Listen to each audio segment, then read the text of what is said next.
തല ഒന്നിന് 100 കോടി. അങ്ങനെ 50 കോൺഗ്രസ് MLA-മാർക്ക് വിലയിട്ട് ഓപ്പറേഷൻ താമരയുമായി വീണ്ടും ബി.ജെ.പിയുടെ ഇരട്ട എഞ്ചിൻ സർക്കാരിൽ കൂടുതൽ സംസ്ഥാനങ്ങൾ ഉൾപ്പെടുത്താൻ വേണ്ടി കേന്ദ്ര BJP നേതാക്കൾ നടത്തിയ രഹസ്യ നീക്കം കയ്യോടെ പൊക്കുകയാണ് കോൺഗ്രസിന്റെ മുഖ്യമന്ത്രി. ആദ്യം ഭൂമി കുംഭകോണ വിഷയം എടുത്ത് പുറത്തിട്ട് സിദ്ധരാമയ്യയെ പ്രതിരോധത്തിലാക്കാനുള്ള എല്ലാ നീക്കുപോക്കും BJP ചെയ്തിരുന്നു. സിദ്ധരാമയ്യ രാജിവെക്കണമെന്ന് പ്രഖ്യാപിച്ച് യെദ്യൂരപ്പ രംഗത്തെത്തുകയും ചെയ്തു. പക്ഷെ കാര്യങ്ങൾ വിചാരിച്ച പോലെ നീങ്ങിയില്ല. എങ്കിൽ പിന്നെ മഹാരാഷ്ട്രയിൽ പയറ്റിത്തെളിഞ്ഞ ചക്കിട്ടുപിടുത്തം നടത്താമെന്നായി, അഥവാ ഓപ്പറേഷൻ താമര. കർണാടകയിൽ നടപ്പിലാക്കാനുള്ള നീക്കമാണ് BJP നടത്തുന്നത്. എന്നാൽ ഇത് സിദ്ധരാമയ്യ വലിച്ചു പുറത്തിട്ടതോടെ കൂടുതൽ MLA-മാർ കോൺഗ്രസിന് സപ്പോർട്ടുമായി രംഗത്തെത്തുകയും ചെയ്തു എന്നുള്ളത് വ്യക്തമാണ്. ചുരുക്കം പറഞ്ഞാൽ സർക്കാരിന് താഴെ ഇറക്കാൻ കോൺഗ്രസ് MLA-മാർക്ക് 50 കോടി വാഗ്ദാനം ചെയ്ത് BJP ചക്കിട്ടുപിടുത്തം നടത്തുകയാണെന്നാണ് മുഖ്യമന്ത്രി സിദ്ധരാമയ്യ ആരോപിച്ചത്. പിന്നാലെ 100 കോടി രൂപയാണ് BJP വാഗ്ദാനം ചെയ്തതെന്ന ആരോപണവുമായിട്ടാണ് കഴിഞ്ഞ ദിവസം മാണ്ഡിയിൽ നിന്നുള്ള നിയമസഭാംഗം രവികുമാർ ഗൌഡ രംഗത്തെത്തിയത്.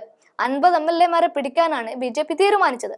ഇവരിൽ Kittur MLA Baba Saheb D. Patil, Chikkamagaluru MLA HD. Thammaiah എന്നിവരുമായി BJP നേതൃത്വം ബന്ധപ്പെട്ടു എന്നും എല്ലാ തെളിവുകളും തങ്ങളുടെ പക്കലുണ്ട് എന്നും രവികുമാർ പറയുന്നുണ്ട്. എന്നാൽ 100 കോടിയുമായി തങ്ങളെ ആരും സമീപിച്ചിട്ടില്ല എന്ന് ബാബാ സാഹേബ് പറയുമ്പോൾ പോലും തെളിവുകൾ നിൽപ്പുണ്ട്.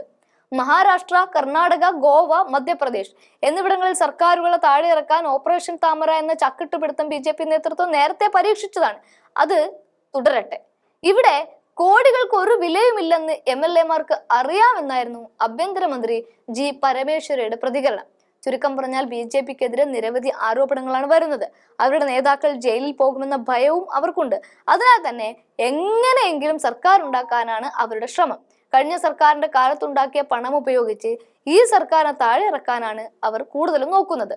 കൂടാതെ അവർക്ക് കേന്ദ്രത്തിൽ നിന്നും ഫണ്ട് ലഭിക്കുന്നുണ്ട്. JDS-ഉം അവരോടൊപ്പം ചേർന്നിരിക്കുകയാണ്.